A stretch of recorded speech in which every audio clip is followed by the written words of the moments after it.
अष्टाविंशः सर्गः उद्बन्धनव्यवसायः। सा राक्षसेन्द्रस्य वचो निशम्य तद्रावणः सा प्रियमप्रियार्ता सीता वितत्रास यथा वनान्ते सिंहाभिपन्ना गजराजकन्या।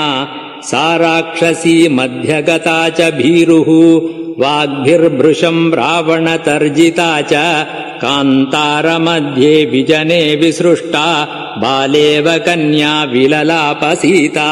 सत्यम् बतेदम् प्रवदन्ति लोके नाकालमृत्युर्भवतीति सन्तः यत्राहमेवम् परिभत्स्यमाना जीवाम किञ्चित् क्षणमप्यपुण्या।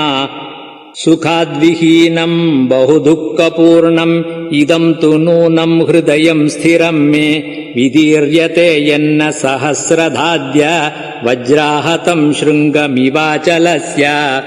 नैवास्ति दोषो मम नूनमत्र वध्याहमस्या प्रियदर्शनस्य भावम् न चास्याहमनुप्रदातुम् अलम् द्विजो मन्त्रमिवाद्विजाय।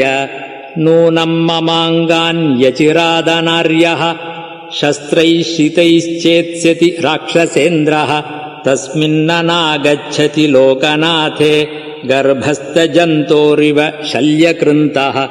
दुःखम् बतेदम् मम दुःखिताय मासौ चिरायाधिगमिष्यतो द्वौ बद्धस्य वध्यस्य तथा निशान्ते राजोपरोधादिव तस्करस्य।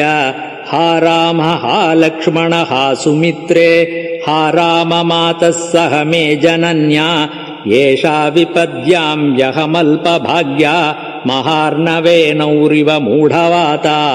तरस्विनौ धारयता मृगस्य सत्त्वेन रूपम् मनुजेन्द्रपुत्रौ नूनम् विशस्तौ मम कारणात्तौ सिंहर्षभौ द्वाविव वैद्युतेन। नूनम् सकालो मृगरूपधारी मामल्पभाग्यामलुलुभे तदानीम् यत्रार्यपुत्रम् विससर्जमूढा रामानुजम् लक्ष्मणपूर्वजम् च। हा राम सत्यव्रत दीर्घबाहो हा पूर्णचन्द्रप्रतिमानवक्त्र हा जीवलोकस्य हितप्रियश्च वध्याम् न माम् वेत्सि हि राक्षसानाम् अनन्यदेवत्वमियम् क्षमा च भूमौ च शय्या नियमश्च धर्मे पतिव्रता त्वम् विफलम् ममेदम् कृतम् कृतघ्नेष्विव मानुषाणाम्।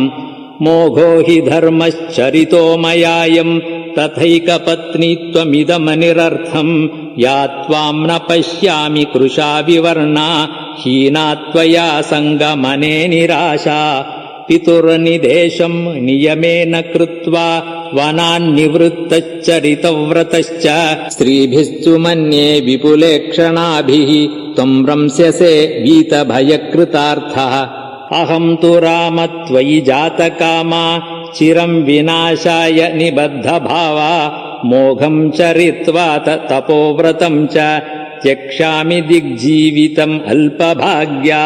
सा जीवितम् क्षिप्रमहम् त्यजेयम् विषेण शस्त्रेण शितेन वापि विषस्य दाता न हि मेऽस्ति कश्चित् शस्त्रस्य वा वेश्मनि राक्षसस्य। इतीव देवी बहुधा विलप्य सर्वात्मना राममनुस्मरन्ती प्रवेपमाना परिशुष्कवक्त्रा नगोत्तमम् पुष्पितमाससाद। शोकाभितप्ता बहुधा विचिन्त्य सीतात वेण्युद्ग्रथनम् गृहीत्वा उद्बध्य वेण्युद्ग्रथनेन शीघ्रम् अहम् गमिष्यामि यमस्य मूलम्। उपस्थिता सा मृदु सर्वगात्री शाखाम् गृहीत्वाथ नगस्य तस्यास्तु रामम् प्रविचिन्तयन्त्या रामानुजम् स्वम् च कुलम् शुभाङ्ग्याः।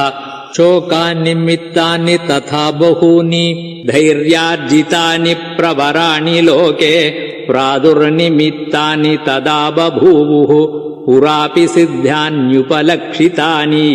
इत्यार्षे श्रीमद् रामायणे वाल्मीकीये आदिकाव्ये चतुर्विंशतिसहस्रिकायां संहितायां सुन्दरकाण्डे उद्बन्धनव्यवसायो नाम 28 सर्गः।